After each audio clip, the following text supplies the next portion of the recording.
Eskwela Talyer, ito yung nagbigay sa akin ng pangalawang pagkakataon na ayusin lahat.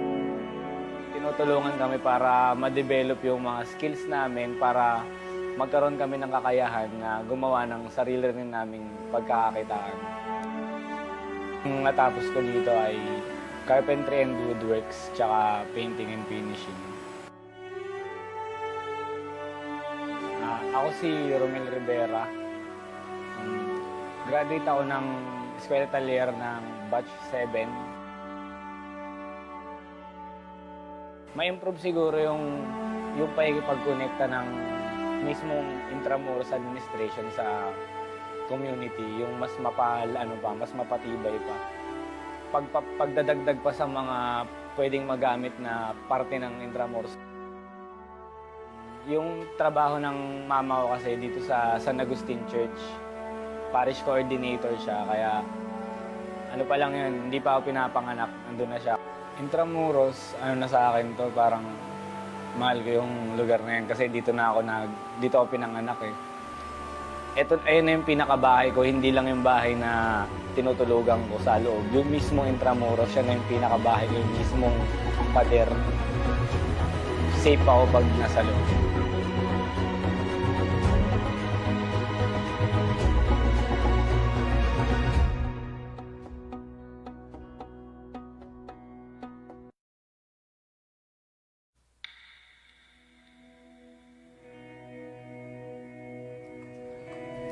Ang Intramuros, isa sa pinakamahalagang lugar dito sa buong Pilipinas. Ito ay isa sa pinaka-historical place.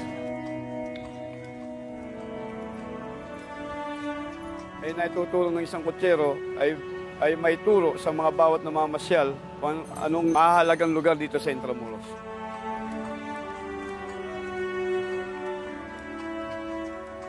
Mga rule ng mga kutsero ay kailangan panatili, malinis ang lugar, tapos mag-uniforme, sundin ang mga alituntunin ng Intramuros.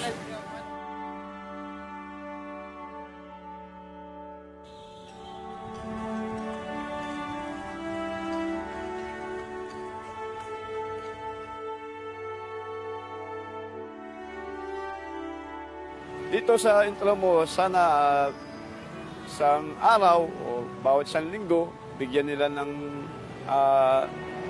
mga libre na mga lugar para lalong pasyalan ng mga mamamasyal dito sa Intramuros.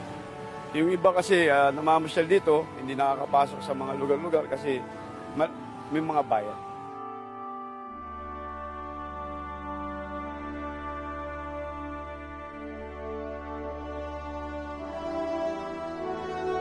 Ako po pala si Romeo M. Javier, bilang isang kutsero at bilang isang tour guide sa Intramuros. Dito rin ako nabubuhay at nabubuhay ang aking pamilya. Kaya malaking tulong ang Intramuros sa buhay ng bawat isang kutsero dito.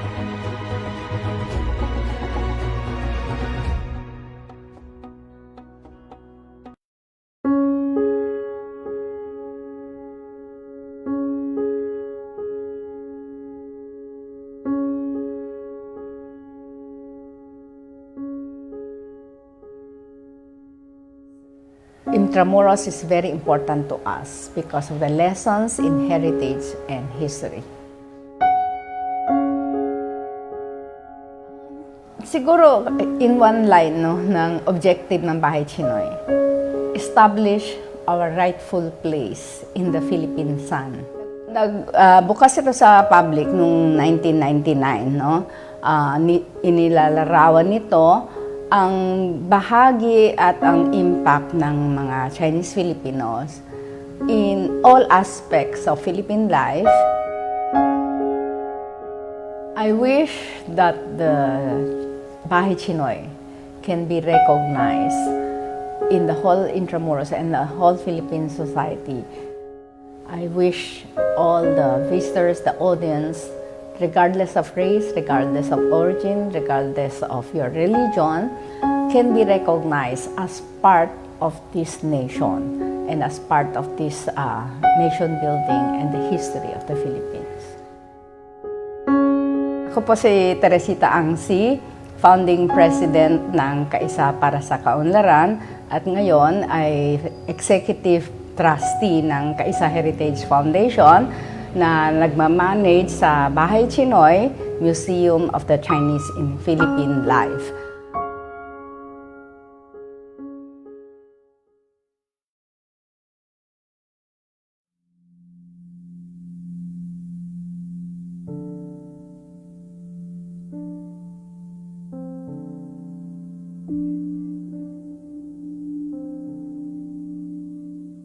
I'm Martin Tino Jr.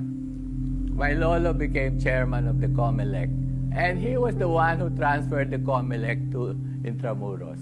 I was in grade school. He would go home at 6 o'clock every afternoon. They'd pick us up at 4 o'clock, so I have to wait for him in his office. So I would go around Intramuros in the early 50s.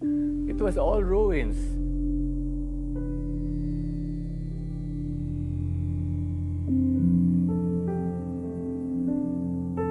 I've always been interested in old houses. I began traveling throughout the whole country.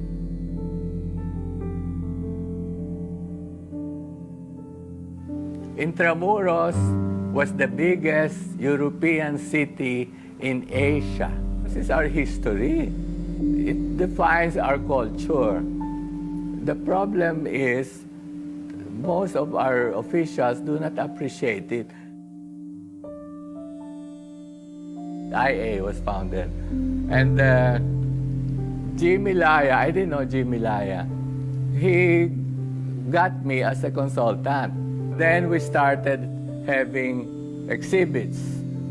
The first ever on relieves, on santos, on ivory.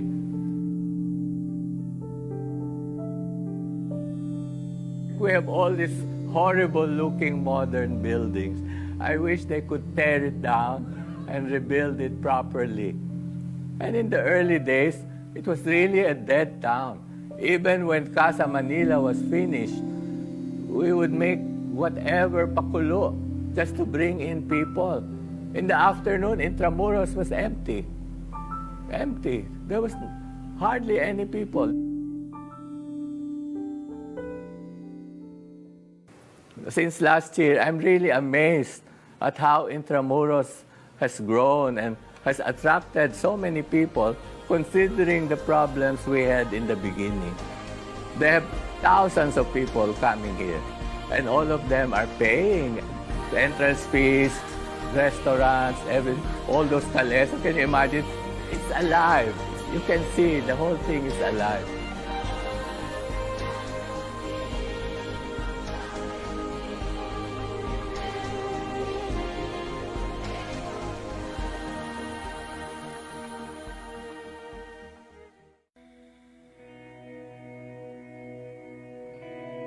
For me, Intramuros is a place of history.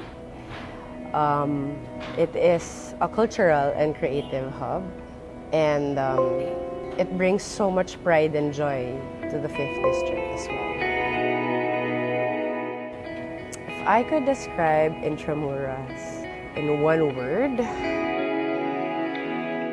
it's mesmerizing because walking along or walking around, it gives you a sense of history and makes you step into a whole new world that is so different from what you see outside the walls of Intramuros. My fondest memories of Intramuros, I would say, was when I was a little girl, because I also grew up here in the 5th District, and as a little girl, I would come to Intramuros with my parents. I would tag along. I would ride the Calesa. I would go around Intramuros, Port Santiago, and I would remember also coming to Barbaras to eat with my dad. Hi, my name is Crystal Bagatsing. I am currently the Congresswoman of the 5th District of Manila, where Intramuros is located. One of my advocacies is about culture, preserving culture. And one of the things that I also do as a congresswoman, is make legislation, and I also have a constituency inside Intramuros. I think it's very important because when you say Metro Manila, there's really no place to go to for a cultural experience or for a historical experience. And there's really no other place like Intramuros. It's an original. There's nothing like it. If you want to have a feel of how it was to live during the Spanish times, this is where you go. I wish that everybody would work together to keep Intramuros the way it is, but make it better, preserve it better.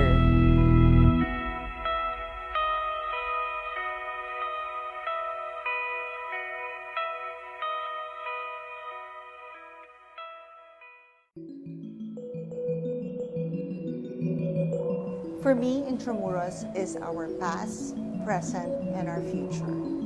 And because of that, it is very important in our lives. We must be involved and engaged in Intramuros, and we, as citizens, must do everything to keep it alive, to keep it vibrant, because it is the archive of our history. It is the archive of who we are as a people. Well, I'm Olivia Limpeao. I'm the president and CEO of Distillery Limtuaco and the 5th generation master blender and distiller of the oldest distillery in the Philippines. So our company was established in 1852, and our founder is Don Bonifacio Limtuaco, who came from China, Fujian, China, and he introduced to the Philippines this product called Shok Hok Tong, which eventually became the generic term for Chinese medicinal wine, Shok Tong. And so we are very much part of the history of the Philippines through our liquor making, with 167 years of history and legacy that we have shared with this country. Well, Intramuros is very important because this was really the seat of governmental power and trade, culture, religion, and we're very proud to be part of Intramuros now through our museum. While our role in Intramuros is really to provide another tourist spot, another tourist spot where through our museum, tourists can learn more about our country, about our products, about our industry. And we're very proud to be given that opportunity to participate, in promoting culture through food. Well, I would really love that Intramuros would be teeming with tourists, with young people working in this place, celebrating our history and our culture, and sharing it with the rest of the world. Similar to what other countries are doing. For instance, like in Tallinn, Estonia, where they have a medieval walled city. I wish our Intramuros would be not just like that, but maybe even better, so it would be really a living walled city of the past, the present, and the future.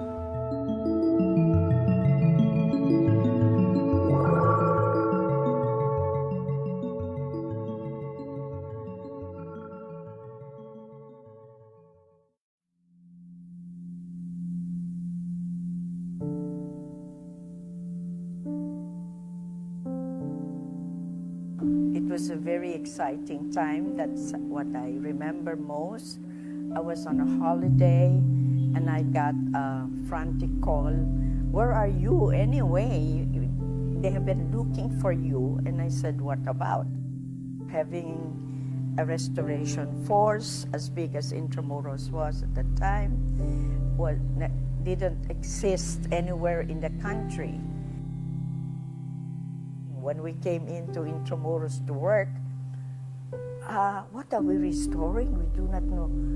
How did it look, except for the ruined walls? That's why we have to dig pictures and pictures and pictures just to be able to provide a background and tell people this is important, this part of the walls look like this. Everything was something that came to us by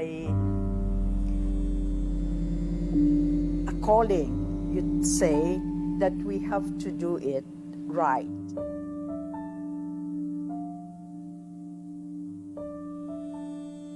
Intramuros is a beautiful memory of the past.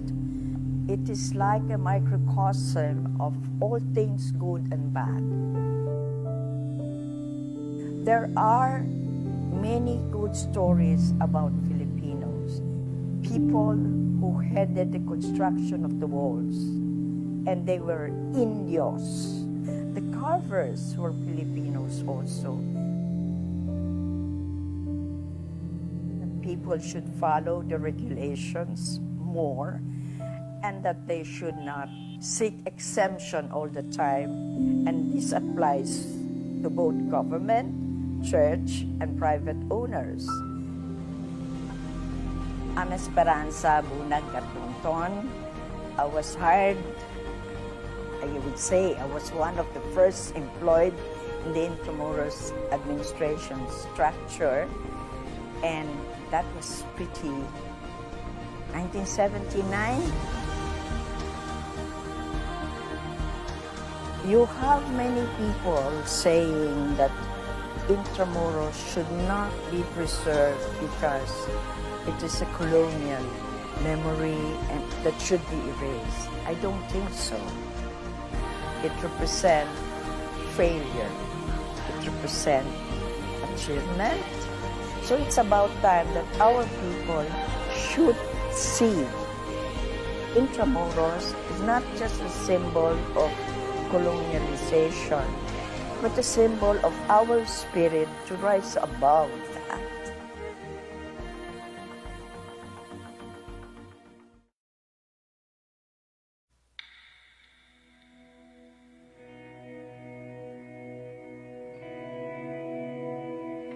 Ang ano ko po sa Intramuros isang saysayang lugar. Kasi dito nagkaroon ng digmaan. Yun din yung natutunan ko sa eskwelahan.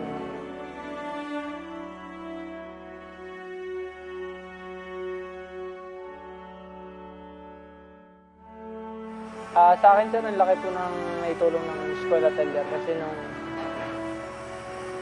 nung una po na hindi pa ako nakapasok dito. High school graduate lang ako, nahirapan ako maghanap ng trabaho. So nung nakita ko na mag-opening sila na kailangan nila ng trainees. So, pumasok ako yun. Tapos, pagka-graduate ko, binigyan nila ako ng opportunity na magtrabaho sa mga heritage site.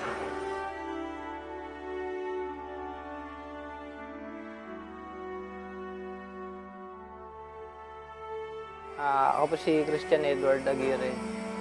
Bali, instructor po ako ngayon ng masonry workshop dito sa Eskwela Talya.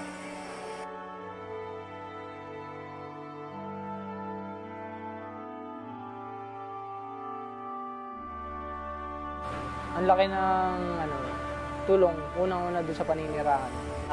Mayroon kaming matitirahan sa loob. Dito ako nakatira. Sana po mas tumibay pa ang komunidad dito sa loob.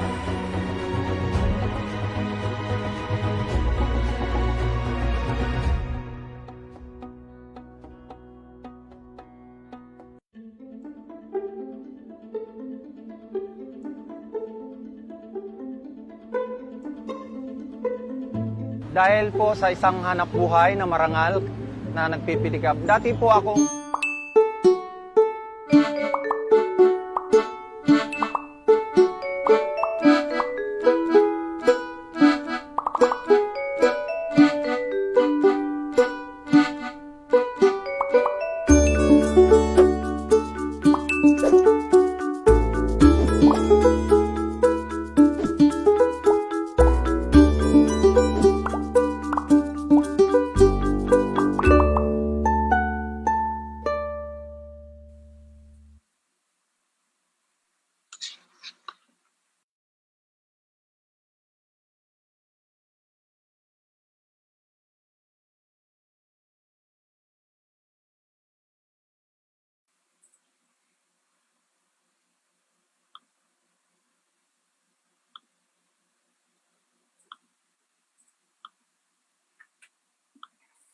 So good afternoon to all of our Zoom attendees.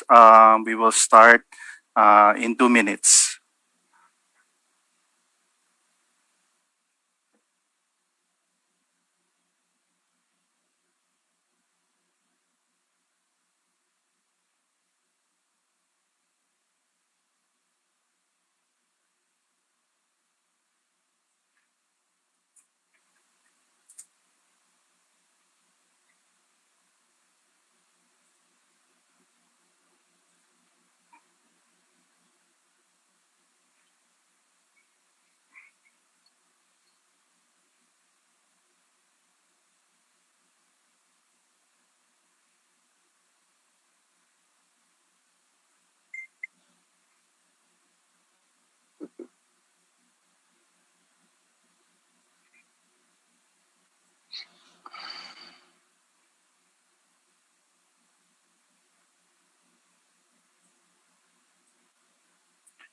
Okay, good afternoon, everyone. Well, welcome to the 51st episode of the Intramuros Learning Sessions. My name is Jeffrey Yap. I'm from the Intramuros Administration. The topic for this afternoon is Catholic devotions as the Church's intangible heritage. And we're very honored because with us this afternoon is Father Milan Ted D. Torralba. Okay, so let me share my screen first for the house rules.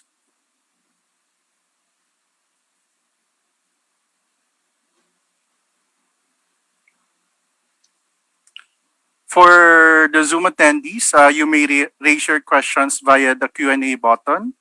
And for those who are viewing via Facebook, you may raise your questions in the comment section. And those who have successfully registered and viewed on Zoom will be eligible to get a certificate. And a feedback form will be emailed to you after the session. The e-certificate will be sent within 1 week. And please note that this webinar is recorded. We will upload this on our YouTube channel, and the recording will be permanently available in our social media accounts. Okay, to introduce our speaker this afternoon is Father Milan Ted D. Torralba.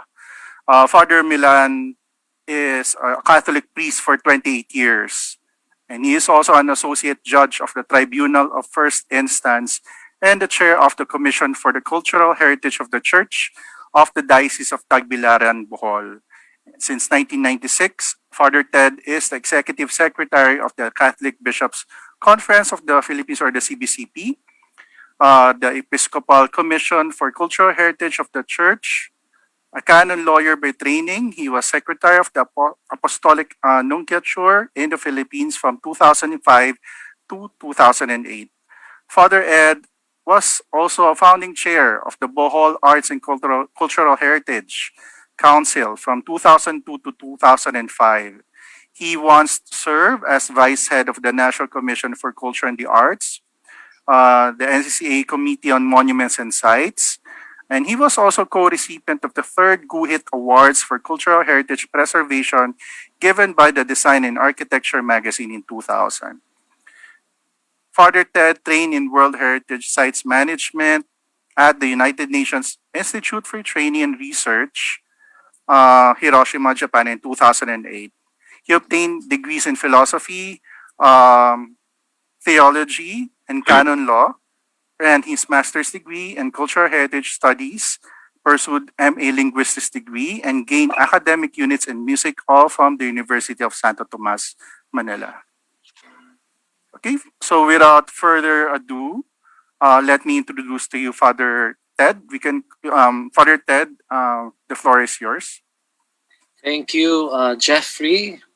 Magandang hapon po sa lahat. Madyong palis no, sa tanan.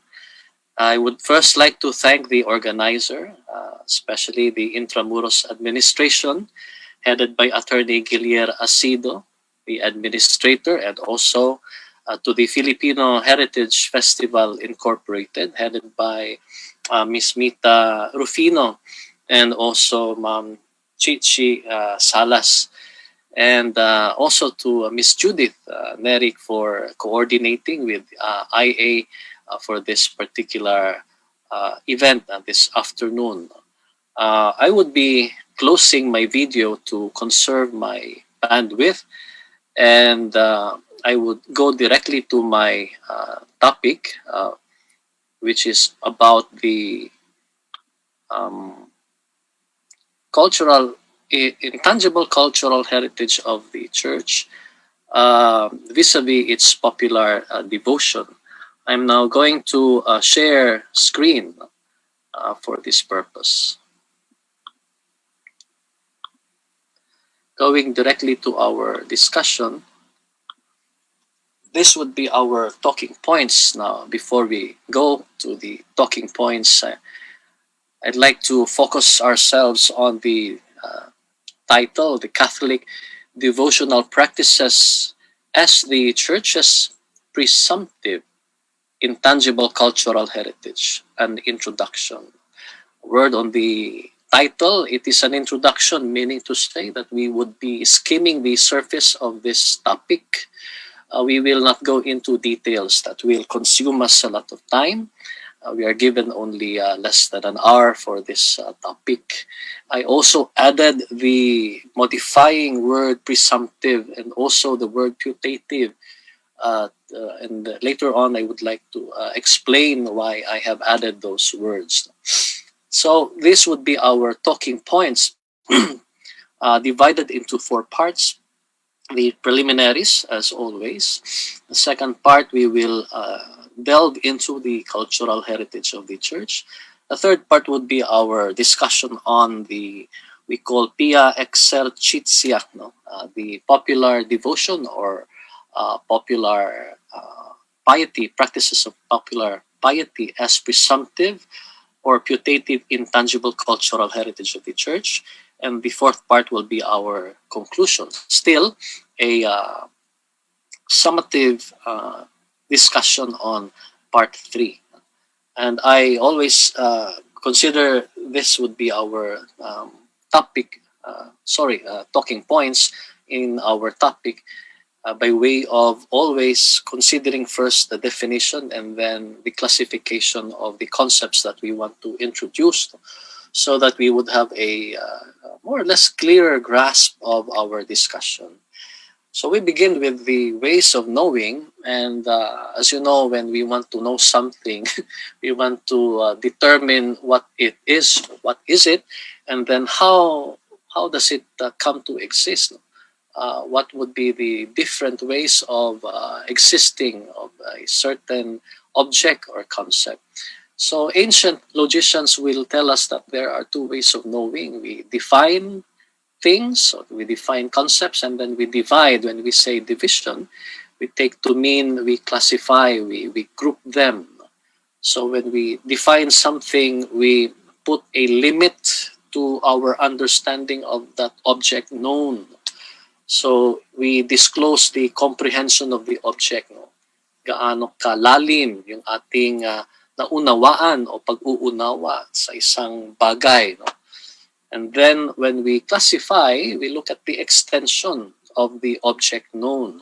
Gaano kalawak yung ating naunawaan. Always these 2 ways of knowing makes cognition very rather simple.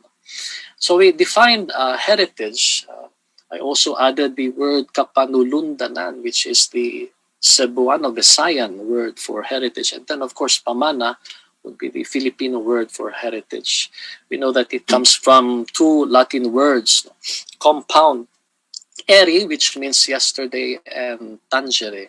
So when we look at the connotation, it means to say something that had been handed over to us or handed down to the future succeeding generations. Eri, yesterday, tangere, to touch. So we touch something that belongs to the past. We touch something today that belongs to the past, and we hand it over. we hand it down to our future generation. Of course, synonymous to heritage would be the word patrimony, but when we look at the etymology, we discover little nuanced meaning. And legacy and birthright would also be synonymous terms. William S. Logan, in one of his works titled Closing Pandora's Box, define heritage as legacy of cultural resources and intangible attributes of a group or society that is inherited from past generations. What is inherited would be that legacy of cultural resources and intangible. Well, it stops there. The definition stops there. It doesn't say something about perpetuating that legacy.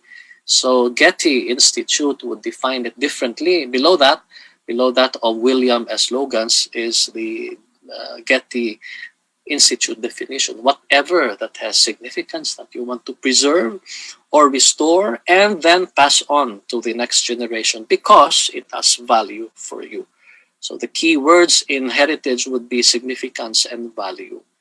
We will not get into details on significance and value because it would be another long topic, but this would be the matrix of heritage. We sort of use the coordinates, no? The y ordinate, the x abscissa, and the z vector to sort of understand how heritage is understood, how heritage is apprehended when we consider the different acceptation of heritage. First and foremost, that it is personal to you, no?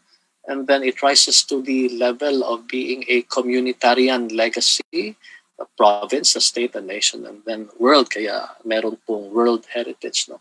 So the y coordinate would pertain to you, singular, and then plural to the rest of the humanity.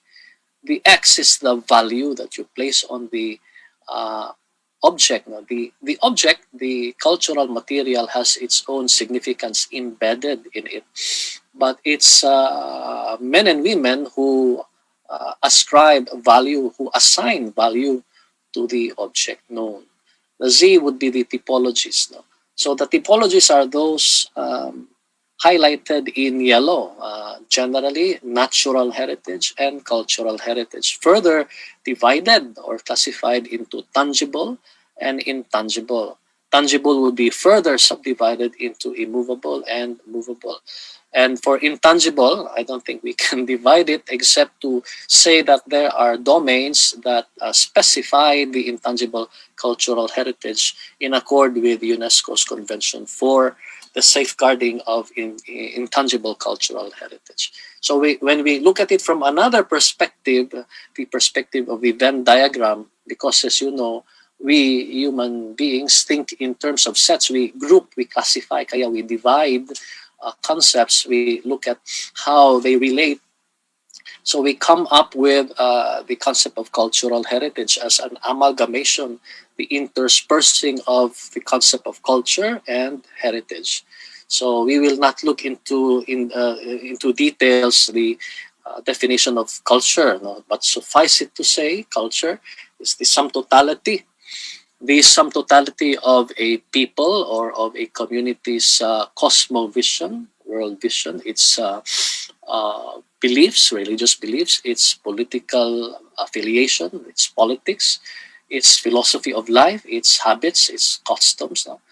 By which that community or that society is defined. No? Culture will come from the Latin word colere, which means to cultivate, to tend to dwell into. So that is where we derive the English word cult, C-U-L-T, no? Cult or cultus. But cultus in Latin means cultivated, well refined, tidy. No? It also means well organized. No? So a person is well refined. He is a cultured person, and that comes from the term culture, to cultivate. And then, of course, heritage, which we just defined moments ago. Okay. So, having done with the definition and division or classification of heritage, we come now to the definition of pia exercitia. Pia exercitia, I would say at this point, is how the fathers of the Second Vatican Council in session, when they spoke and when they wrote in Latin, would describe what is now, what today we call popular devotions or popular piety. Now, the definitions that we have here of the different phrasal terms come from the Directory on Popular Piety and the Liturgy, Principles and Guidelines. We have the English, but the original is in Italian. And this was issued in 2002 from the, or by the Congregation for Divine Worship and the Discipline of the Sacraments. A word or two on the institutional author, the Congregation for Divine Worship and the Discipline of the Sacraments. It's not the congregation that we understand, not the religious congregation, not a religious order. It's one of the many dicasteries or departments of the Holy See, meaning to say it is one of the administrative arm of the Holy Father. Sometimes it possesses quasi-judicial function insofar as the Holy Father has given or delegated such to this particular dicastery or department. So the directory comes from that congregation or that department or dicastery. And let's look at the definition of pia exercitia. Sometimes they are tongue twisting, but when you study Latin for years, and it won't be tongue twisting anymore. No? Pia exercitia would be literally translated as pious exercises. No?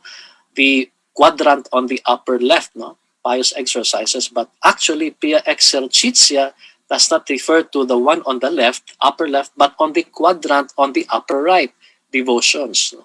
So that is the meaning of pia exercitia. Pious exercises on the quadrant on the left is rather different. It has a different meaning. They are those religious expressions we read, which, though not part of the liturgy, are in harmony with the spirit, norms, and rhythms of the liturgy, part of the cultic. That's not cultural. It's correctly spelled as cultic patrimony of churches and religious families. So cultic patrimony means worship heritage of churches and religious families. Now, religious families doesn't mean religious orders or religious congregations. Religious families doesn't mean families that are very religious or pious. They mean exactly religious congregations or religious orders that in church language refers to institutes of consecrated life and societies of apostolic life. That is how the church terms the religious congregations and orders today, no? Religious families. Now, we look at devotions. They are external practices like prayers, hymns, use of objects, insignia, medals, habits, and customs, which, inspired by faith, show a particular relationship of the faithful to the divine persons, the Blessed Virgin or the saints, and their role in the church. Now, let's exemplify devotions to the Blessed Virgin Mary. No? Halimbawa, devotion to the novena to the our Mother of Perpetual Help, or a novena to Saint Joseph, or to Saint Jude Thaddeus, the saint of hopeless cases, or to Saint Anthony Abbot, no, or to different saints, or to the as it is stated here, divine persons. Example. Novena to the Holy Spirit, no? And so forth and so on. That is the meaning of devotions. Now, there are certain insignias, there are certain prayers, there are certain hymns, like devotion to the holy name of Jesus or to the Holy Child of Jesus. No? In Cebu, there is a hymn to the Holy Child, no? Called the Gothos or Gozos to the Santo Niño de Cebu. So that would be popular under the matrix of popular devotions. And then we go to popular piety. Refers to those cultic expressions that are inspired predominantly not by the liturgy but by forms deriving from a particular nation or people or from their culture. I'll give an example. The religious pietism of people participating in the activities at Quiapo Church on the occasion of the festivities related to the Poong Nazareno Jesus, or especially the joining in the traslación every 9th of January. So this is an example of popular piety. Another one would be those in the those of the Santo Niño, not only in Cebu but its different iterations also in Pandacan and also in Tondo.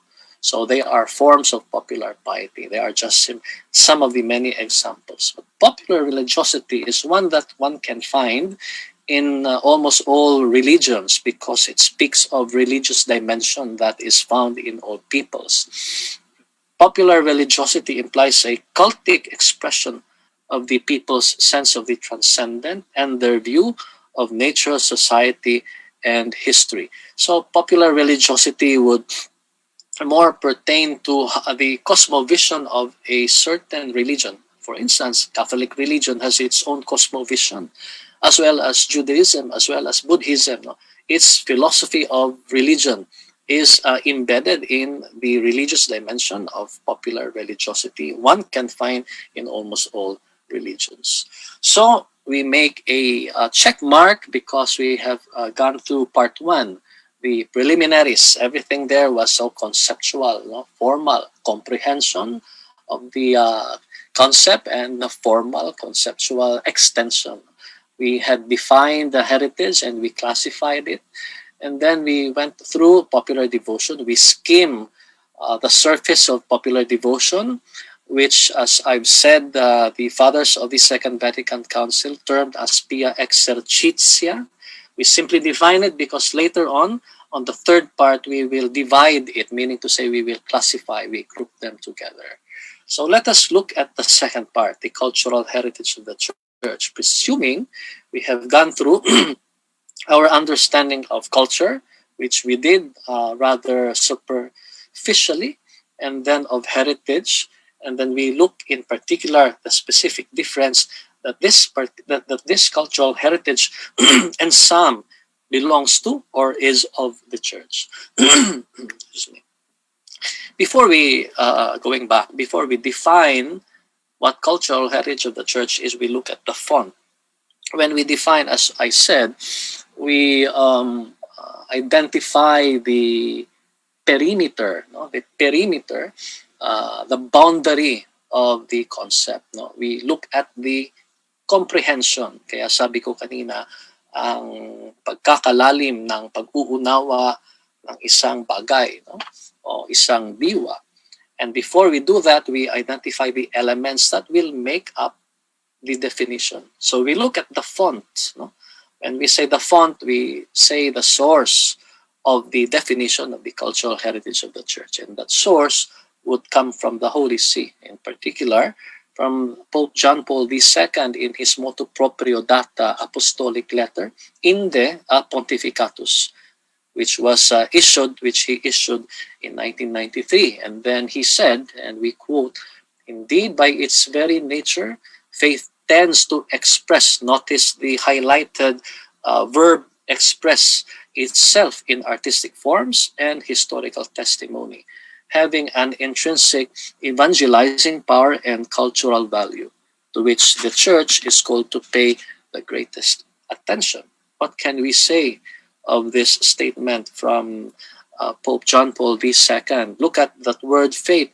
That is the driving force of cultural heritage of the church, because faith, as we know, expresses itself in two ways, two general ways: artistic forms and historical testimony. Well, what are the artistic forms? There are many, no? The classical classification of arts, we would have architecture, sculpture, painting, and so forth and so on. Historical testimony would refer to those found in archives, archival materials, chronicles, and then also, of course, those that have been printed in a survey of literature, books, and other monographs.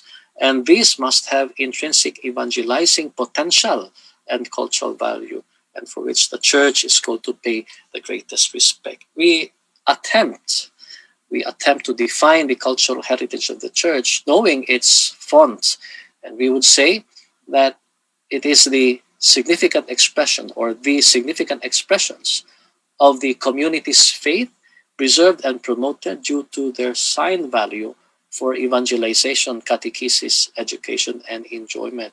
Meaning to say that the cultural heritage of the church that we have now, that we are in possession now, have a purpose. And that purpose is for evangelization and catechesis and education and enjoyment.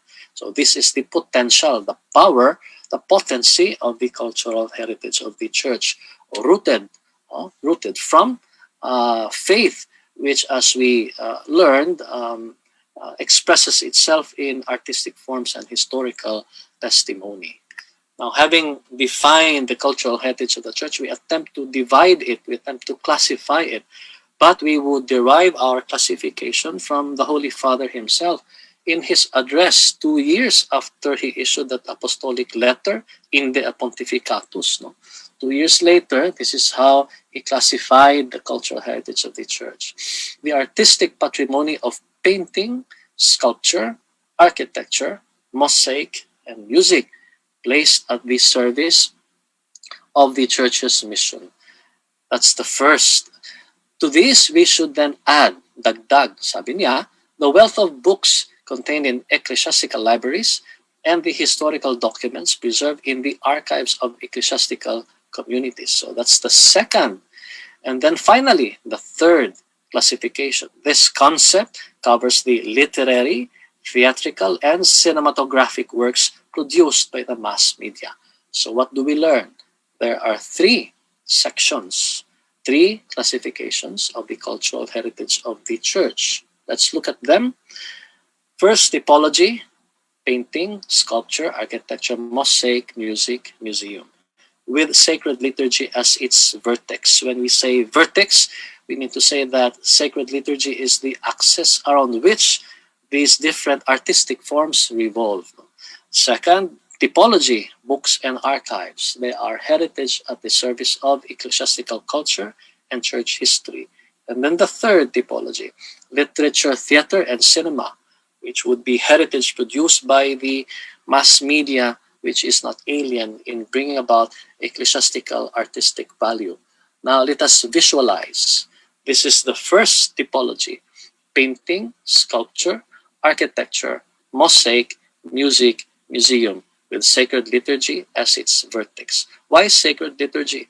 Because these are the cultural materials that flow from, or that were used, or that are still being used in the celebration of divine worship in the church. Now, notice we don't have a heritage of mosaic, not music, mosaic making. The production, the fabrication of mosaic would be found in the Middle East. When I would like to digress, when you would go on a Holy Land pilgrimage, and then you would take your road towards Mount Nebo in Jordan, you would pass along a number of stores, no? And they will show you how mosaic is manufactured, how they are made. And so in those places, mosaic would be a tradition.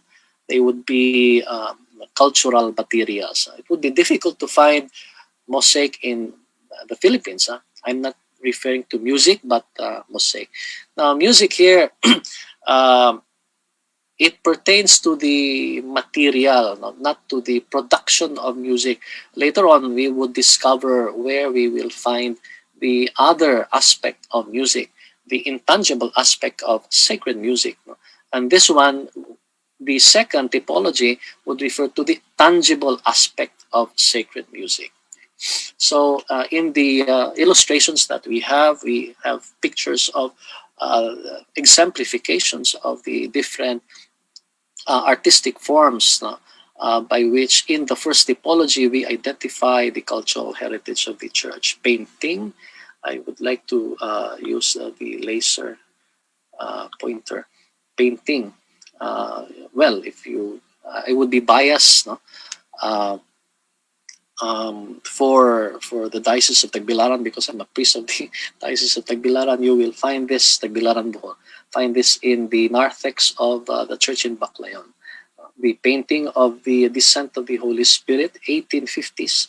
This is a statue of Saint Vincent Ferrer without his wings. This would be the 1824 pipe organ. It is attributed to Diego Serra, the Recollect who built the bamboo organ of St. Joseph Church in Las Piñas.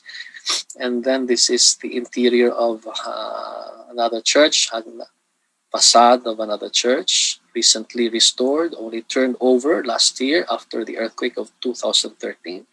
This is a ceiling painting in a church, the Church of Batuan, not Butuan, but Batuan. When you go to the Chocolate Hills, you would pass by this church. Okay. So this is the first typology. The second typology, as mentioned by the Holy Father, Pope St. John Paul II, would refer to books and archives because they are heritage at the service of the ecclesiastical culture and ecclesiastical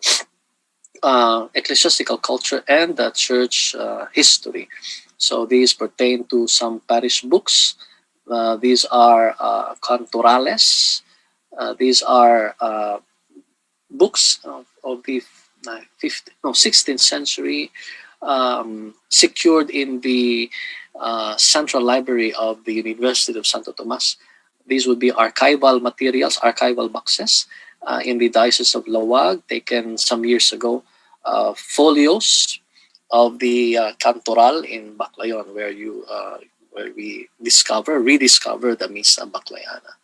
This is the third typology mentioned by the Holy Father, pertaining to literature, theater, and then cinema. And we discover the muro, and then the cenaculo. This is in Bulacan.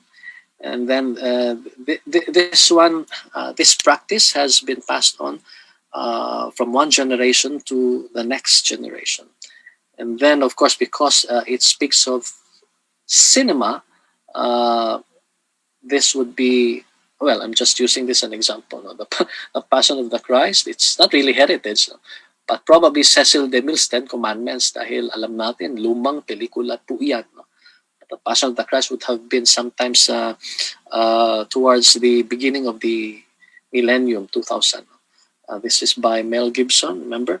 And when we speak of literature, we have Graham Greene, The Power and the Glory, and Morris West, The Shoes of the Fisherman. They are literature. Now, they were adapted to film, The Shoes of the Fisherman. And likewise, smaller and smaller circles would be a novel, but at the same time also adapted to the cinema. So, they are about the novel is about two Jesuits, no, who became investigators in a crime. So when we look at the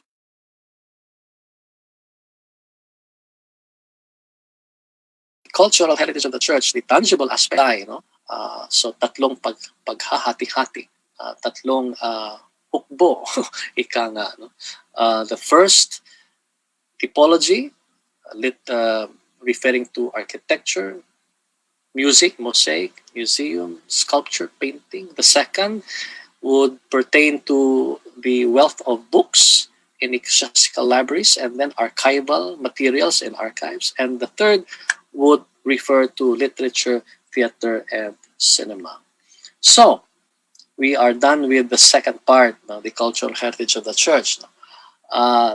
This one really is a one whole course. The cultural heritage of the church is one whole cycle at the Pontifical Gregorian University. Studying the cultural heritage of the church would take minimum of 5 years. No? First year would be for the baccalaureate, 2 years for the licentiate, and 2 years for the doctorate. Kaya we're just doing this in a few minutes. So there is a bachelor's degree in the cultural heritage of the church, licentiate degree, cultural heritage of the church, doctorate degree for cultural heritage of the church, offered at the Pontifical Gregorian University in Rome. We are now on the third part, the Pia Exercitia. Remember, it means pious or popular devotion. We can extend its definition by addressing its transliteration into English, a translation into English as pious exercises, and we qualify this as presumptive, putative, intangible cultural heritage of the church. And we have 4 discussion points. This is the first part. The intangible cultural heritage defined and divided or classified. And we take this from Article 2 of UNESCO's Convention for the Safeguarding of the Intangible Cultural Heritage. This was published in 2003. And when we look at this definition, it is a descriptive, not an essential definition. A descriptive definition, we get the limit, the perimeter of the definition to mean the practices, the representations, expressions, knowledge, skills, as well as instruments, objects, artifacts, cultural spaces associated therewith. So when you consider the intangible cultural heritage, we must understand that they are related. A number of them are related to the object or to the instrument or to the cultural material into which they are embedded or from which they flow. Later on, we will look at some of the examples. Now, the intangible cultural heritage is manifested inter alia, meaning among others, in the following domains. So, meaning to say there are other domains aside from those stipulated in Article 2 of this Convention of UNESCO. But these are the 5 domains of the intangible cultural heritage for now, because it qualifies it that there would be other domains manifested inter alia, among others. So we have oral traditions and expressions, including language as a vehicle of the ICH or intangible cultural heritage.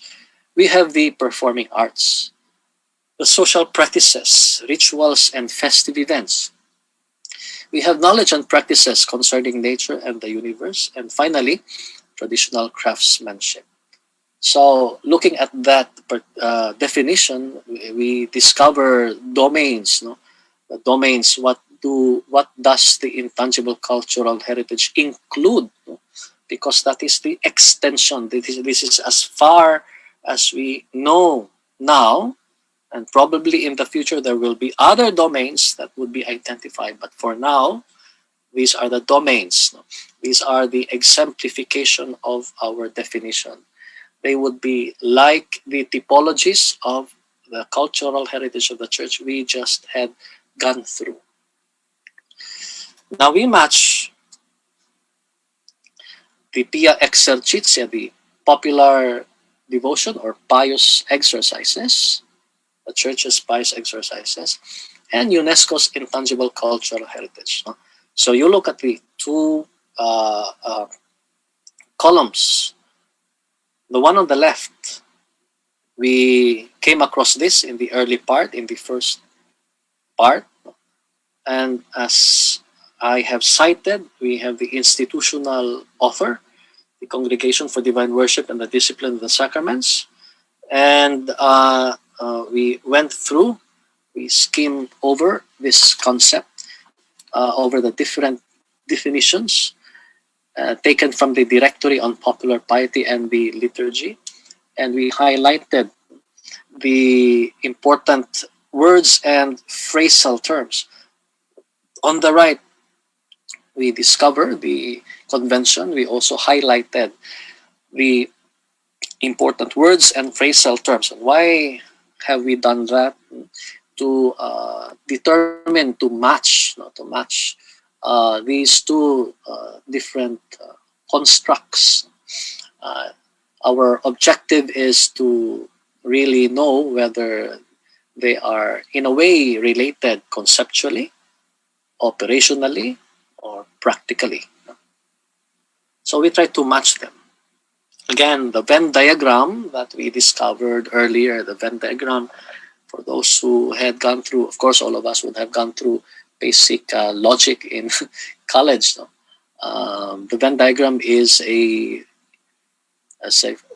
easy way to facilitate our understanding of things that we classify.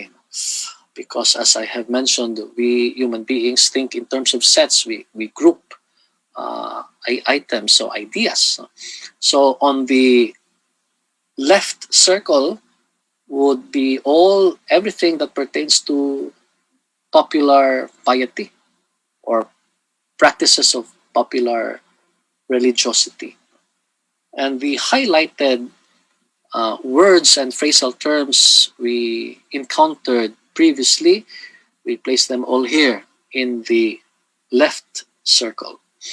On the right circle, everything that we learned about the UNESCO's Convention for the safeguarding of the ICH. The highlighted words and phrasal terms, we also collected them and then we placed them here on the right circle. The intersecting point would be the one at the middle, and that is, in my opinion, is where we identify the intangible cultural heritage of the church, only presumptively or putatively. When we say presumptively, ang ibig po sabihin niya ng bang baka ito yon, no? Putatively, we would say seemingly, baka nga ito nga yon. Yun ang ibig sabihin niyan. When we say presumptively or putatively. An analogy of that would be, for instance, a candidate for a particular office had been elected but not yet inaugurated. No? So the moment he is declared the winner, he is presumptively the mayor or the president presumptive. No? When he is inaugurated, siya na talaga yon. So that is the meaning of the use of the word presumptively or putatively. Putatively means to say that we haven't really defined that this is the exact meaning, but it seems to be, apparently, it seems so, no, that this is the meaning of the item or of the object. So putatively. So that's how we come to understand those two. So we visualize the presumptive, putative, intangible cultural heritage of the church. We visualize kasi mahalaga meron tayong makikita, hindi lang puro salita, no? Because between a book and a comics, we go for the comics, no? Kasi visual nga siya. So, Visita Iglesia. Everything that I have here, almost, no, would have come from the internet, no, the Wikimedia.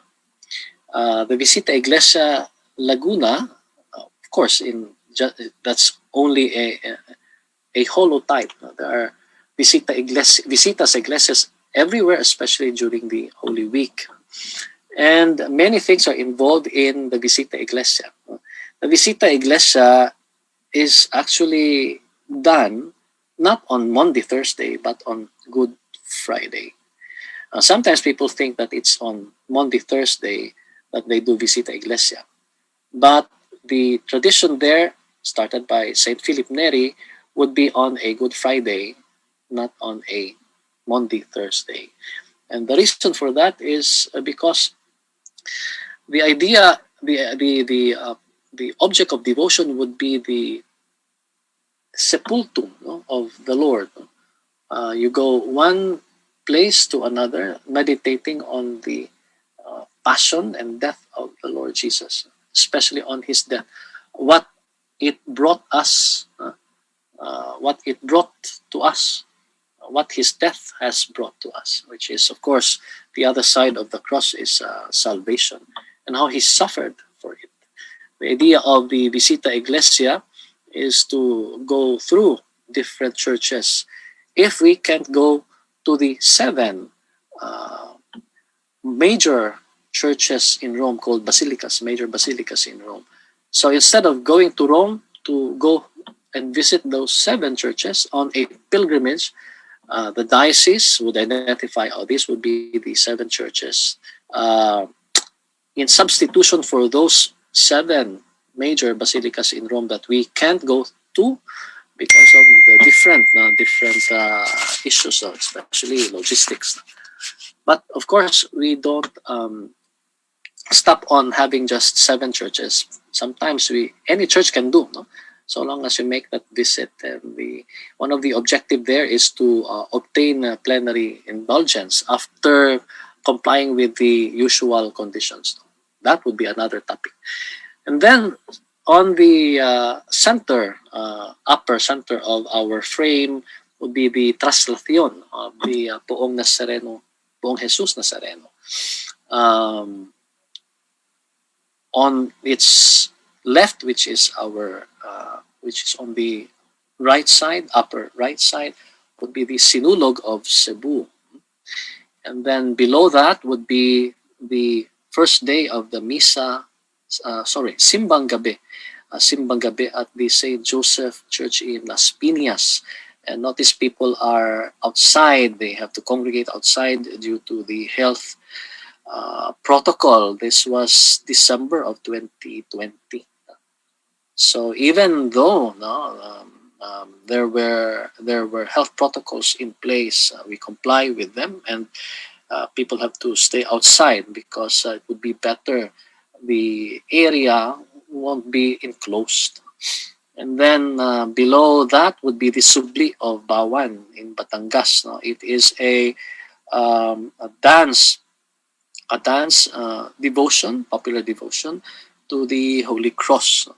And then to its side, lower center, would be the Moriones of Marinduque. And when we look at it, it's not just simply the festivity or the festival, but the craft involved in making those paraphernalia. On the lower left, that is the portraiture of the salubong or encuentro, and in the Cebuano Visayan language we call it sugat, sugat, panagtagbo, the encuentro of the risen Christ and the Blessed Virgin Mary.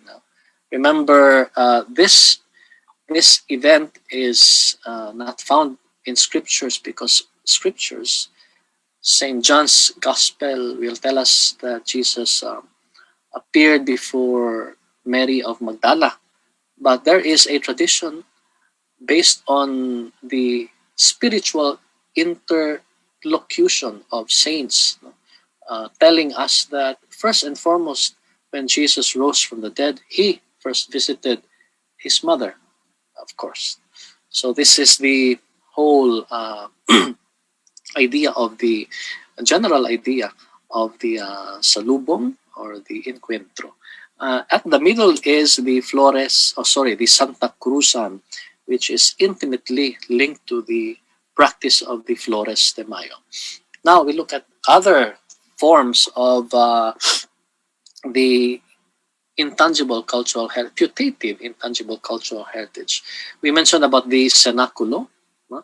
As I have said, the participants, the players, those who are on the entablado, learned of the cenaculo because this practice has been handed down from generation to generation. I mentioned this was in 2015 in Bulacan. This picture tells us of the panunuluyan, the looking for an inn in Bethlehem. Joseph and Mary looking for an inn for Mary's giving birth, and this aspect of the biblical account would tell us of the not the incarnation, but the birth of the Lord. The incarnation is the actual, how will we say it, the overshadowing of Mary, the moment of the overshadowing of Mary by the Holy Spirit. That is the incarnation. A moment in embryology, we would say the meeting of the gametes, of the male and the female gametes. That's the the incarnation. The incarnation. The birth is the actual coming out of the incarnate God into our world. So this is the panunuluyan. Joseph and Mary looking for an inn to stay. The Good Friday procession is only an aspect of our Holy Week celebration. There are many things that's happening during the Holy Week. One of that would be the Visita Iglesia that we just mentioned a while ago. Now, of course, this is also related to the Holy Week. In fact, the first day of the Holy Week would be the Palaspas, the Palm Sunday of the Lord's Passion. That's the complete title in the rubrics of the liturgy on that day. Palm Sunday of the Lord's Passion. Why? Because the Lord's Passion is also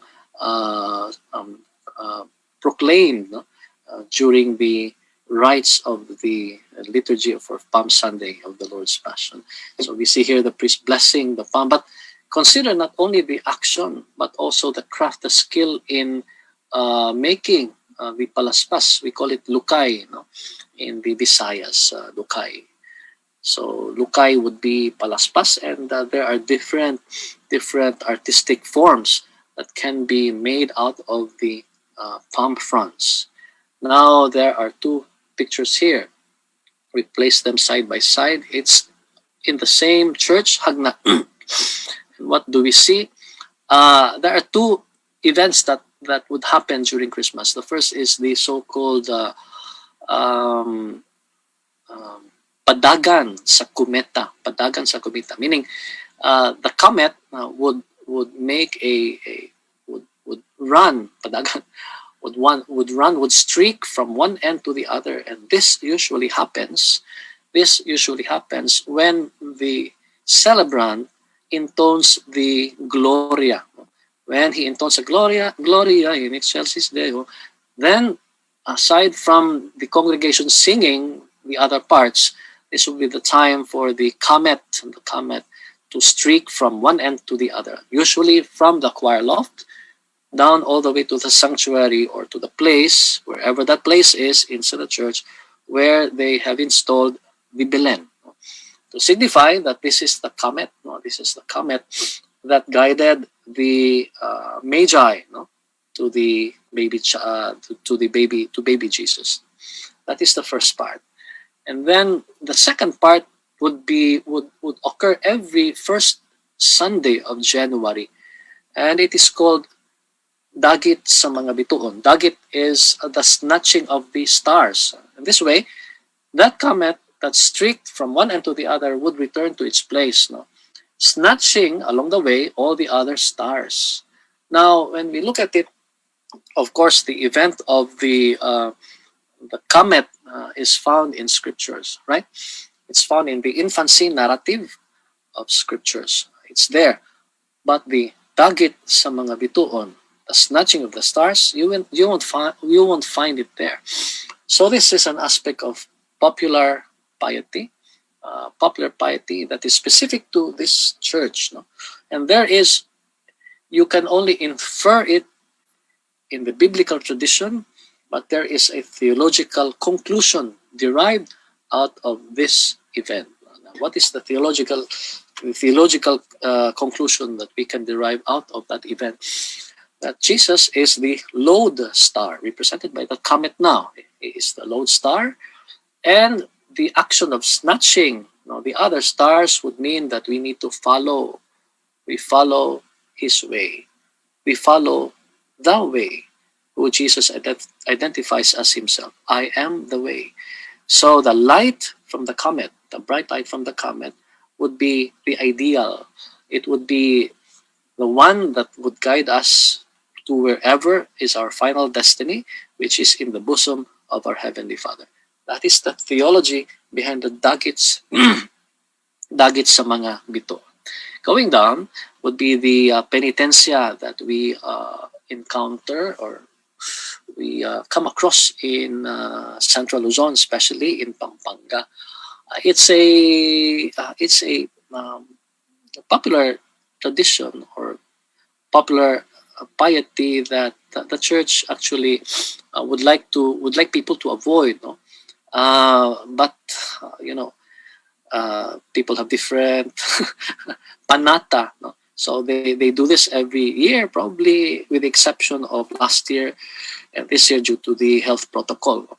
But this is done pre-pandemic and post-pandemic. Maybe may be done post-pandemic, where we would see male devotees flagellating themselves publicly, but not exposing their faces. And then making their way to the church, a form of public penance. And then here, where my laser is pointing, would be the traditional pabasa of the Passion, which is always done in some communities. It's always a narrative of the passion and death of the Lord Jesus. And here you would see the Ave Maria, and this is also the Ave Maria. This is the Flores de Mayo. The other one is the Santa Cruzan.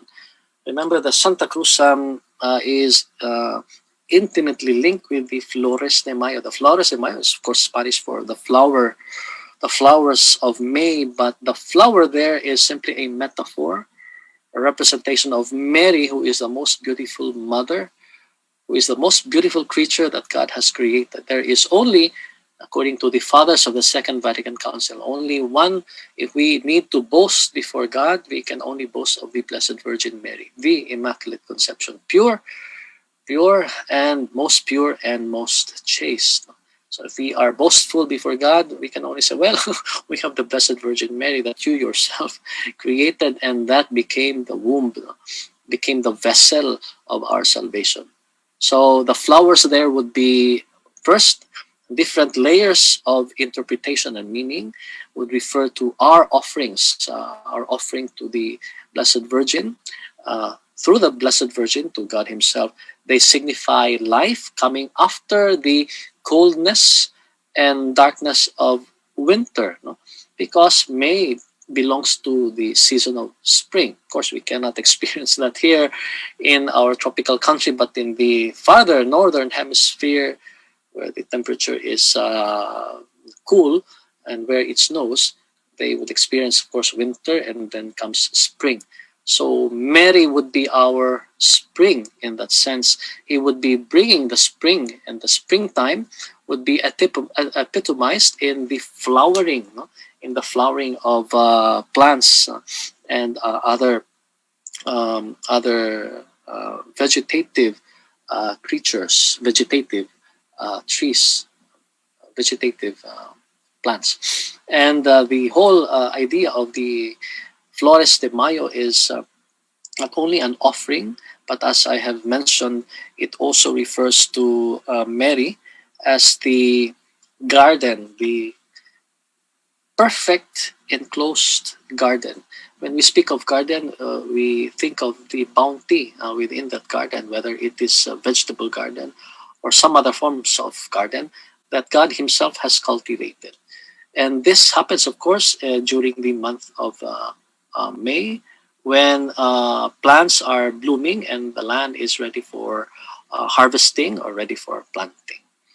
And the Santa Cruzan, as we have mentioned, links the Holy Cross with the month of May, and there is a history to that because in the past there was a feast in honor of the Holy Cross of Jesus celebrated on the 3rd of May.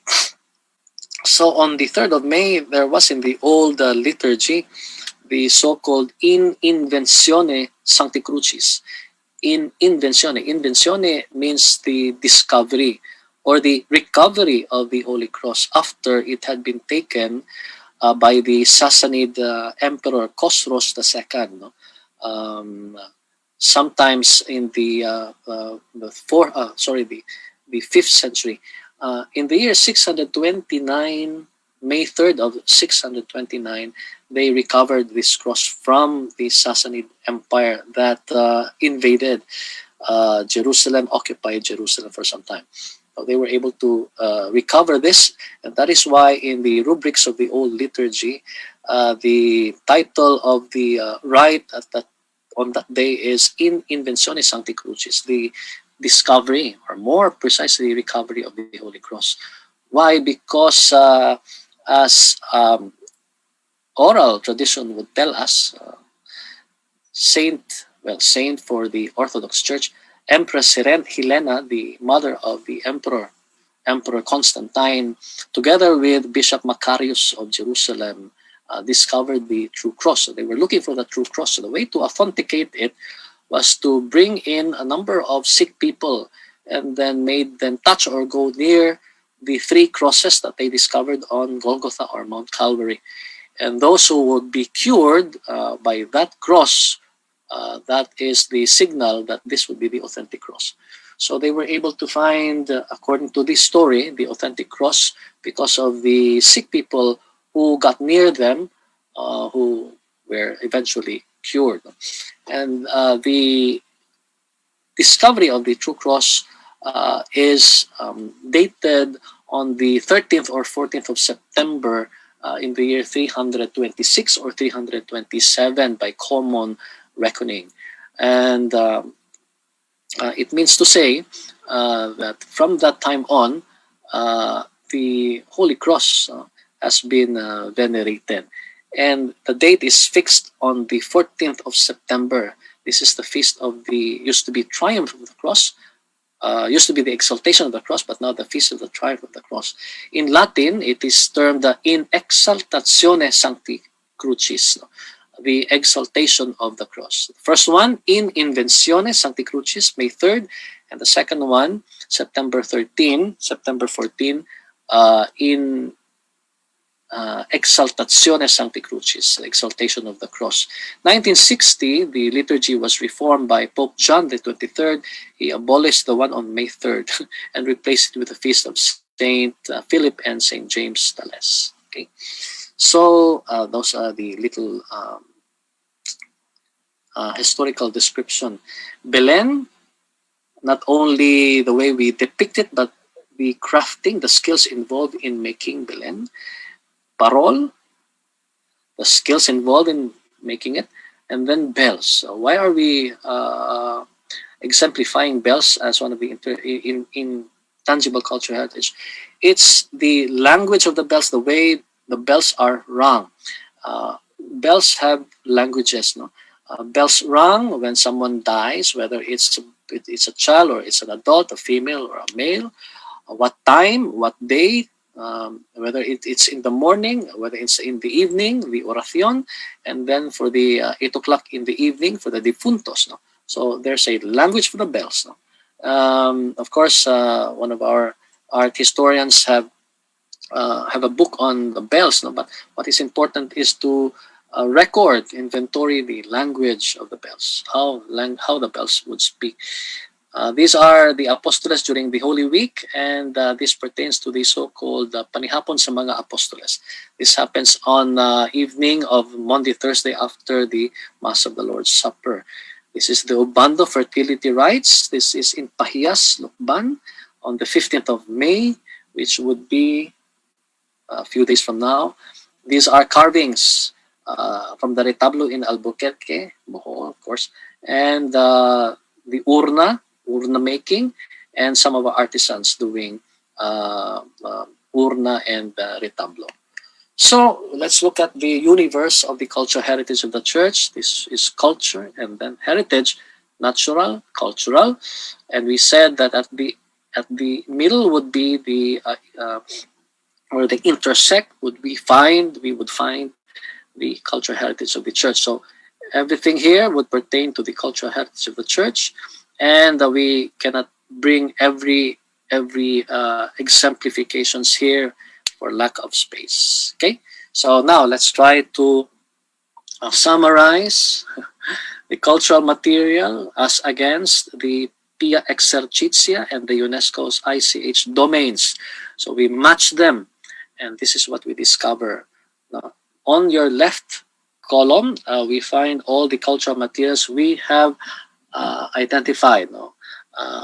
We have mention the Poong Nazareno, everything all the way down to parol making, and of course all the way down to penitensya. So kanina ito ang ating mga binabanggit.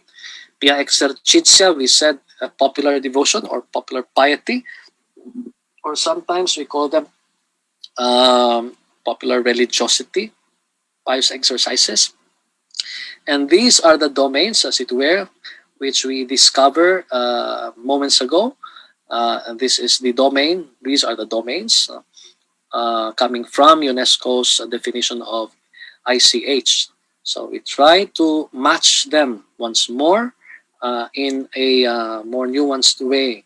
So Poong Jesus Nazareno is religious expression, cultic patrimony, prayers, hymns, customs. So these are the domains, as it were, involved in the Pia Exercitia, and in the domains, we know that there is a particular language for the Poong Jesus Nazareno. It is a social practice, and very palpably, it is a ritual and festive event. No?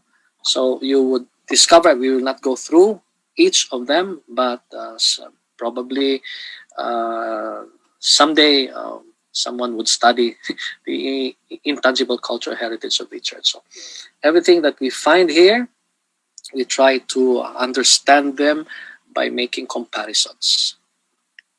So also with the second frame,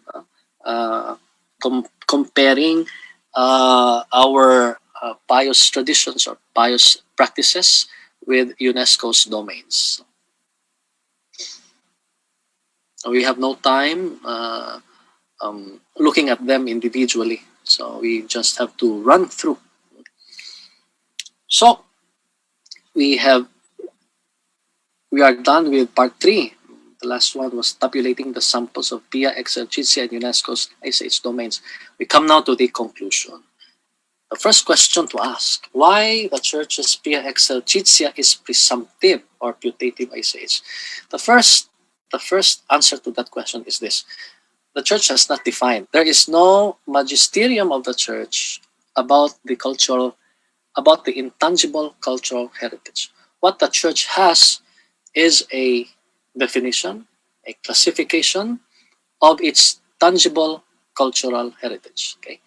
But there are aspects in the tangible cultural heritage that involve the intangibleness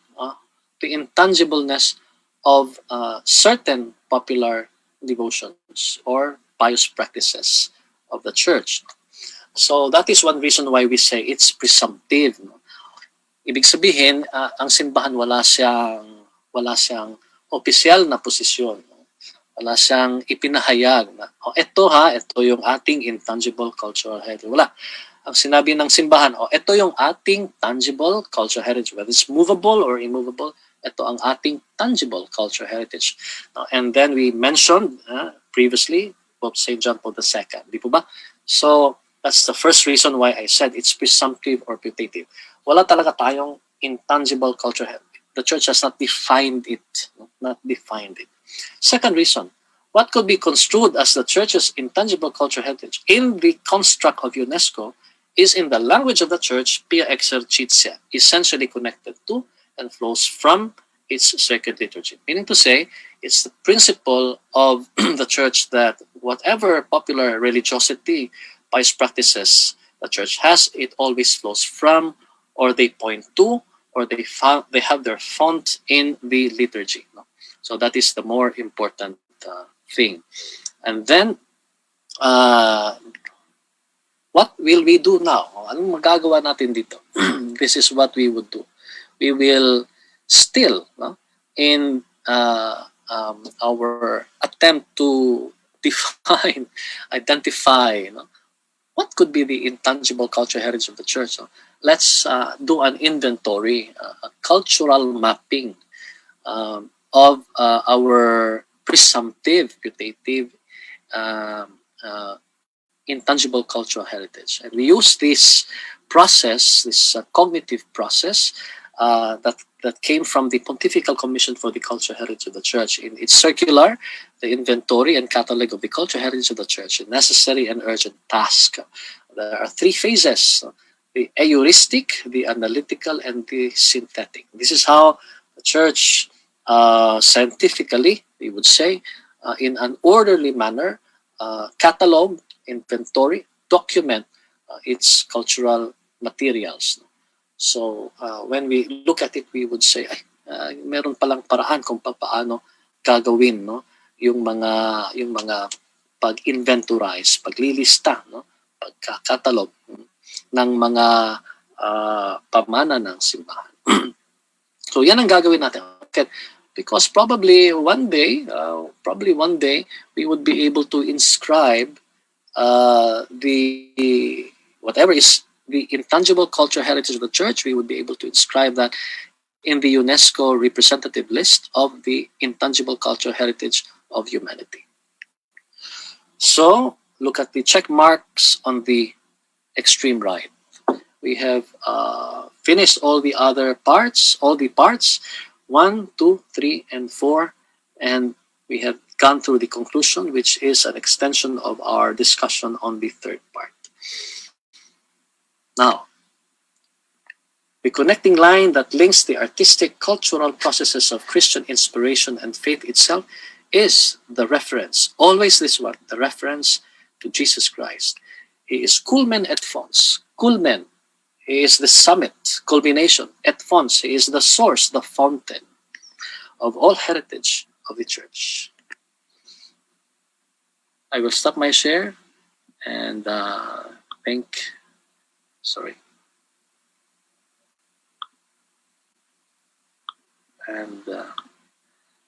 you.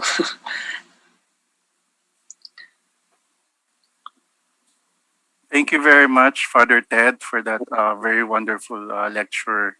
It was very inspiring. Thank you very much, Father. At this point, we would like to, before we go to the question and answer, we would like to thank the Filipino Heritage Festival Incorporated for sponsoring this webinar in celebration, of course, of the National Heritage Month. We would like to thank in particular Mrs. Armita Rufino, the president of Filipino Heritage Festival, and Mrs. Chichi Salas, finance officer of FHFI. Thank you very much, Mrs. Rufino and Mrs. Salas. All right, so Father Ted, we have a number of questions here. I hope you don't mind. We can just choose from I think less than 20 questions because this afternoon we have almost 200 participants. That's actually a lot because normally we would have 100 participants, so it's times 2 for this afternoon. First question is from Kervin Darrell Domingo. I think he is one of your thesis advisees before. His first question is, I would like to ask if there is already an implementing rules and regulations concerning the agreement of the Philippines and the Holy See in terms of cooperating in the preservation of the cultural heritage of the Church in the Philippines. Okay, that's the first question, no? Yes, Father. I'm also reading the Q&A, no? Yes, Father. That is a good question. What we have now, no? From 2008, when this document came into force, is the international agreement between the Holy See and the Republic of the Philippines. This is the omnibus document that deals on the cooperation between the church and the government in regard to the protection, conservation, promotion of the cultural heritage of the Catholic Church in the Philippines. That is what we have. Entered into force in 2008, but it needed to be articulated in a national agreement. So we have the NCCA, CBCP National Agreement. This entered into force in 2016. What we are doing now, for a number of sessions, is the crafting of the IRR of the twofold agreement, the international and the national agreement. So the IRR is being crafted, and I would say it's at the tail end of the crafting of this IRR. Supposedly, it would have been completed last year, but with Attorney Gillier, our last in-person meeting for the technical working group crafting the IRR, that was on March 12, 2020, hours before the President announced the quarantine, nandoon kami, no? But we had, I think, 2 or 3 online live stream meetings, no, just to finish the IRR, because it's definitely a very nuanced work that we cannot simply precipitously do away with. So it had taken time, but we are hoping this year, which is the the quincentennial, the technical working group would be able to submit it to the NCCA board, and then forward the same to the CBCP. Hopefully before the CBCP comes for their General Assembly, their mid-year General Assembly in July. So that's the status of the IRR right now. Okay, Father Ted. There's a follow-up question also from Kervin. What are the primary steps to initiate the documentation and preservation of the intangible heritage in dioceses? Well, I mentioned that in the last part of my conclusion. The when we say documentation, it involves first inventory and then catalog. Iba kasi yung inventory, iba yung catalog. And then we identify the phases and then the output. No? So that is what we could do, no? With the intangible cultural heritage. Because there are many things that are not pia exercitia, but are intangible cultural heritage. An example would be food heritage. No? Food heritage. Food that came out of or on account of the church, they have been cooked or prepared. No? Prepared. Halimbawa, I will make use of this example, yung broas ng Baclayon. No? We made use of the egg dahil hindi ginagamit yung para sa mortar ng simbahan. Kaya sabi na, siguro pwedeng gawin natin itong ingredient to bake pastry. So that's an example. But it's not, it doesn't belong to the pia exercitia, but it's intangible cultural heritage. The skills involved in it would still be intangible cultural heritage. Because of its association with the church, it's intangible. But you see, there are many things other than that in cuisine or in food heritage that on account of the church have been prepared or have been passed down through generation. There's a follow-up question as well. What is the process in attempting to come up with a diocesan historical archive to document, preserve the cultural heritage of the church in the local level? Well, this is different because it pertains to the diocesan historical archives. No? In the church, there are 3 types, the 3 general types. The first is the general archives. The second is the historical archives mentioned here. The third is the secret archives. No, there is a secret archives. The general archives would be records management in general, no? Implementing the principles of the records management. The second is the historical archives. The historical archives would be very important in knowing the historical continuity of the church, no? In determining what we call the transitus Dei, the passage of God, no? In the faith community, in the history of the faith community of the parish, for instance. And the best way to understand the historical archives is to identify what you think would be the primary sources, no? The primary sources of your history, and then probably it would be for provinces, for islands during the beginnings of the Spanish colonial era. If they were evangelized by Jesuits, the Jesuits would every year have an annuas cartas, annual letters that they would send to their generalizia in Rome. That would be a source of information because it's history. And then for the recollects, they have the causes notables, no? So look at find the primary sources. Of course, you could find, there are many primary sources of individuals in your parish archives. They are fonts of history. Halimbawa, example, you want to know about Jose Rizal. Hanapin ko yung, saan nga ba bininyagan si Jose Rizal? Saan nga ba siya sino yung parents niya? So you could do a genealogy, no? And genealogical record is historical record. So the processes of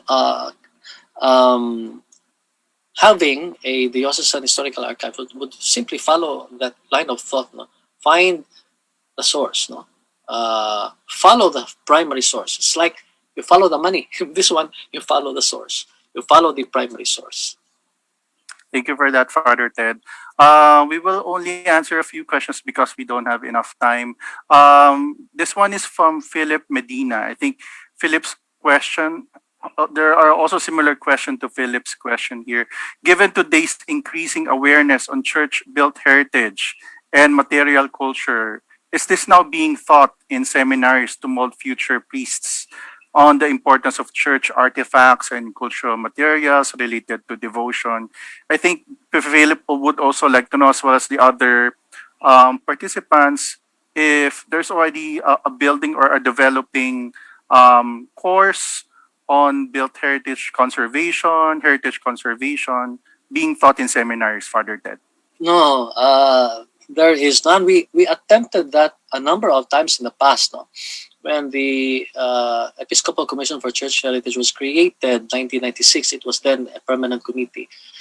The chairpersons, through those years, attempted to introduce a sort of like a syllabus or a curriculum on church heritage in the seminary, for seminary training. Tinatawag naming Ratio Fundamentalis Institutiones Sacerdotalis, fundamental guidelines for the training of future priests.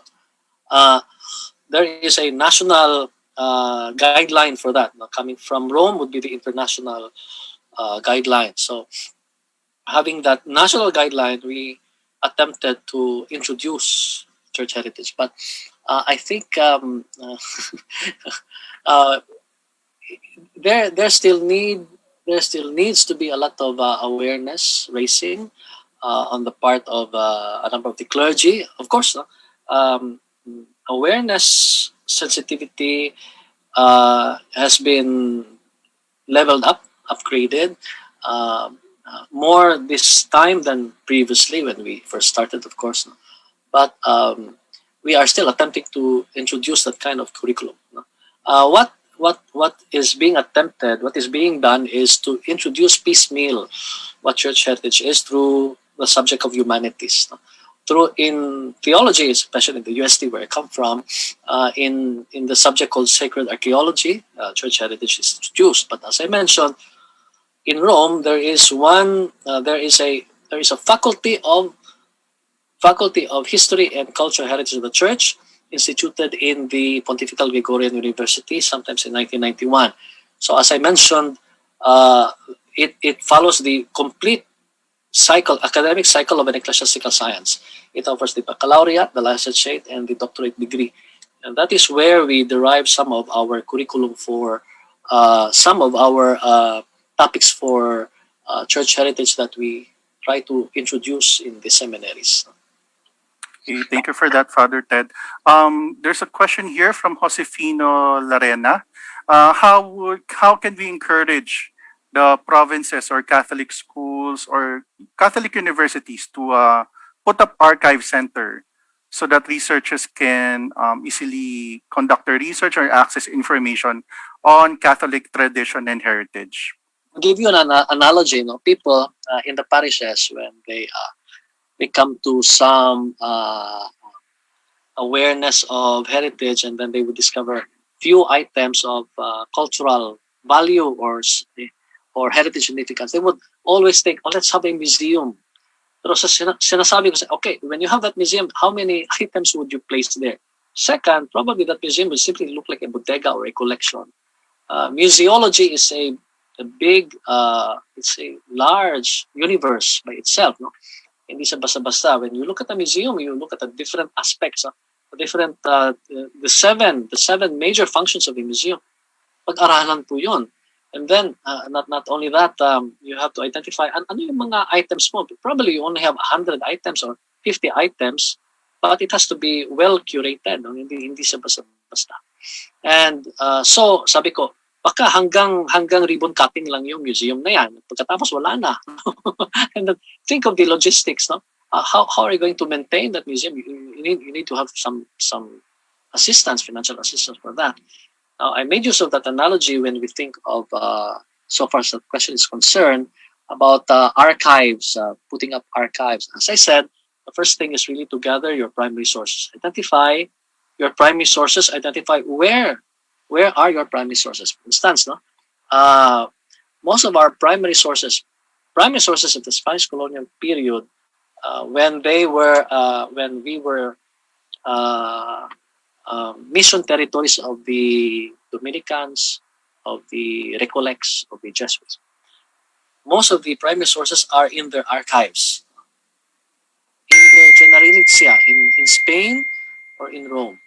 So hanapin yon. So what the Recollects are doing, the Philippine Recollects are doing, is to copy those archival materials in their archives in Marcilla, Spain. They copied them, photocopy, digital copy. I don't know if they have microfilmed it, and then they have them here, and it's at the Bulwagang Recoleto in Tandang Sora. So that's one way. So if I were to have put up a diocesan historical archives, I would first have to find where my primary sources are. Saan yung mga primary sources ko? So usually the primary source would be the Spanish colonial period, the American colonial period, and of course, no, those that are still extant in the parishes. Kasi paminsan may naiwan doon. Cosas Notables, paminsan naiwan doon, hindi naman dinadala nila yung kinopia. So you would find it there. But the problem that we have as Filipinos is that we are not a recording people. No? Hindi tayo mahilig sa pagsusulat. So look at the Europeans. They record the tedious, no, the focus of these things, and they really put in effort, no, to record events that have happened. No? But in our case, when we took over, parang there is a lacuna, no, in history. Kasi walang chronicle eh. Para bang pagod tayo magsulat. Natin Facebook na lang lahat at TikTok. Thank you for that, Father. I think we're down to our last two questions because we're running out of time. If it's okay to answer the question of David Sibayan, Father Ted, do we have 1 or 2 week courses in Philippines or online covering the cultural heritage of the Catholic Church? He is astounded but delighted at the 5-year course, but is there a compressed version available? Wala po. Cultural heritage of the Church, it's only in Rome, Pontifical Gregorian University. But what we have here in the Philippines is the one at UST. No? It's the master's degree in cultural heritage studies. That's the one that we get as close as the one at the Gregorian. Yun lang talaga. Yes, Father, that's a 2-year course. Yeah, it's a master's degree. Master's degree. What I know is that we are developing the program for a doctorate degree, but it's still cultural heritage studies, no, in general, not really cultural heritage of the Church. So if it's a question of cultural heritage of the Church, we promote that through seminars, through workshops, conferences. Hindi yung formal, pero yung informal education. I think someone here, a youth in particular, Father Ted, would like to know how he or she can participate in preserving the Catholic heritage that we have, especially in celebration of the 500 years of Christianity in the Philippines. I think, Father, you would like to take part, maybe perhaps volunteer and advocate this celebration? Well, it's look for your heritage commission, no? Probably your parish has a heritage commission, or the diocese has a heritage commission. Then you could volunteer. That's that's the door that will open you to the work on the cultural heritage of the church. Mhm. All right. Maybe one last question here. This question is from Dennis Roland S. Castaños. How about religious artifacts and articles now in possession abroad? Should we pursue the return of these, or are they better off preserved abroad? Well, it's a two-edged sword. Easier said to it would be easier to say, oh, let's bring them all back now. But when we bring them back, and we maintain them, Mhm. where will we maintain them? Do we have the resources to maintain them? So when we mention of religious artifacts, they would have the attribute of antiquity, of course, of aesthetics. No? But that's our problem. They were brought abroad for one reason or another, because some people ascribe value to it that we haven't. And so when they ascribe value to it, and then we have not ascribed value to it, they would say, ay, hindi nyo inaalagaan to eh. Kami na lang mag-aalaga ito para sa inyo. No? Now we say, ay, sa amin kasi yan eh. But do you have proof? Because sometimes in the past, some items were sold. Probably some items were trafficked. No? There were legal and illegal ways of bringing them out of the country. No? So there are many aspects to this single issue. But I would say it would be, of course, like the Balagiga bells. No? Yes. Maganda maibalik. No? Maganda kung paghandaan yung lugar kung saan natin ilalagay. Yes, Father, thank you for that. One last question from Professor Maria Bernadette Abrera. She's from UP Diliman. Good afternoon, Professor Abrera. Thank you for a very comprehensive lecture. How can the Church ensure that the popular religious practice remains within its doctrinal teachings? Tatlong principles po, hindi ko binanggit kanina. There are actually 3 principles referring to harmonization of popular devotions to the liturgy. No? But if we are going to summarize those 3 principles, it's always this one, that popular devotions, popular religiosity, pious exercises, they must flow from, they must find their source, their inspiration in sacred liturgy, and they should point to sacred liturgy. When we say sacred liturgy, it's first and foremost, it's the celebration of the Eucharist, yung pinakauna, and all the other sacraments. No? So that's divine worship. No? Now, popular devotion, they flow from it, no? Because as we said, as John Paul II said, faith tends to express itself in artistic forms, no? Historical testimony. But they flow from it, but at the same time, they need to point themselves towards sacred liturgy, meaning to say, oh, if we are popular devotions or popular religiosity, everything that we do should be pointed towards sacred liturgy, because that is our source. No? That is where our font is. No? So we will not get lost, no? In our practices, in our teaching, when we always harmonize ourselves with the sacred liturgy. Right. I think that's all for the question and answers. Thank you very much for the participants. Marami po tayong questions this afternoon. We would like to apologize if we're not able to attend to all the questions, but we highly appreciate all of your questions to Father Ted. Let me share my screen before we close this lecture.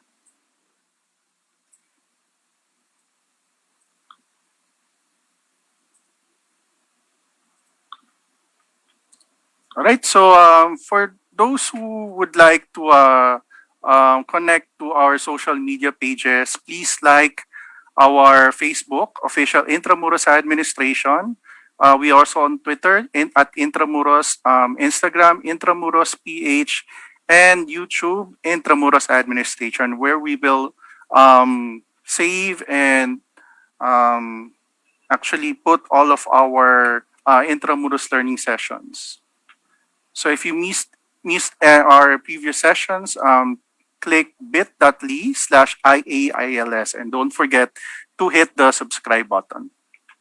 Of course, our ecclesiastical art are also online through Google Arts and Culture. Simply type in the keywords Intramuros Administration. At this point, we would also like to invite everyone for our upcoming ILS on May 21, Bikes for Cities for People. It's with Jan Gell and Jasper Porksen, and this is in partnership with the Royal Danish Embassy of Manila. Also in June, we have the Matriz Architecture and Environ of the Mother Churches in Intramuros by architect Roy de Guzman. And we also have Pamanahon, Digitally Recreating Pre-War Intramuros with Prince T. Vico. So watch out for our ILS in the coming weeks. We would also like to invite the public to support Intramuros to win again the Asia's leading tourist attraction this year. Please visit www.worldtravelawards.com/vote and register to create an account. And there are other ways and means to register, of course, but you need to verify it and select Asia from the region menu. And of course, from the list of the categories or outstanding votes, you need to choose Asia's leading tourist attraction and vote for Intramuros, Philippines. And please note that the deadline of voting is on August 16. Okay. So again, thank you very much, Father Milan Ted D. Torralba, for that very wonderful lecture. We would also like again to thank the Filipino Heritage Festival, Inc. In particular, Ms. Armita Rufino, the president, and Mrs. Chichi Salas, the finance officer. Father Ted, any final words before we end our lecture? Sorry, Father Ted, I think you're on mute. Sorry, it's the quincentennial, no? Now, my final word would be this: heritage, no? Any type of heritage, but for the purpose of our discussion, no? The cultural heritage of the church does not pertain to the past. No?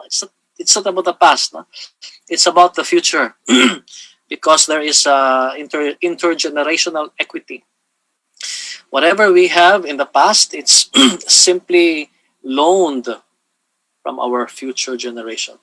So what the past would do is to hand it over to the present, so that the present maintains it and would hand it over, return it to the future generation. You would say, oh, Father, iba yata yung concept na yan. But that is the whole idea of heritage conservation. It's for the purpose of the future.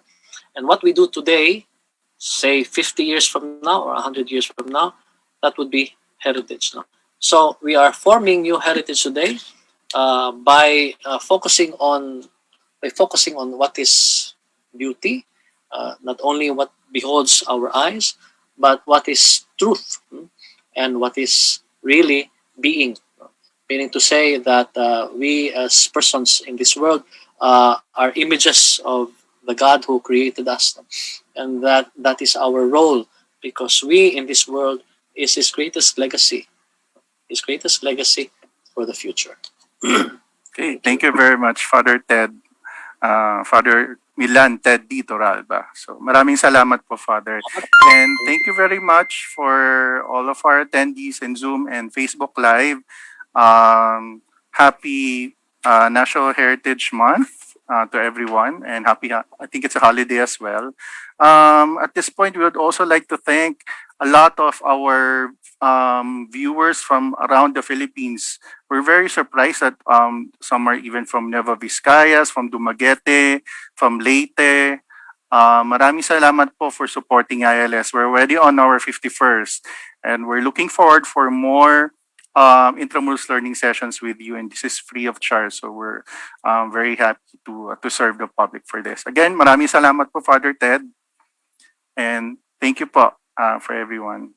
Have a great weekend po. Thank you.